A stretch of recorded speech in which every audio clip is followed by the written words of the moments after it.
ايه يا واجهة البلد؟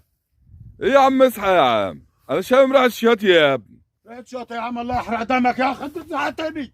انت طبخ ايه يا واجهة البلد؟ يا ابني ما فيش شياط ولا في حاجه اهو يا عم. وريني كده يا واجهة.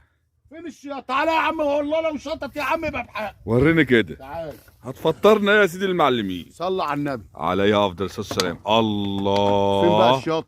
قول لي كده. الله قول لي يا ابني فين الشياط؟ الله يخرب صاحك هتوقع عليا. ينصر دينك. لا خليها تخش تاني يا واجهة البلد، اعمل وش. عم اللهم صل على النبي. صينية ايه دي يا واجهة البلد؟ دي صينيه بطاطس ها وكوسه وجزر مبشور. ماشي. اللهم صل على النبي. دي صينيه الغلابه. عليها افضل الصلاة والسلام. قطع الفرخه على 10 تنفار اكل. وريها لي كده. اهي وجه. اللهم صل على النبي.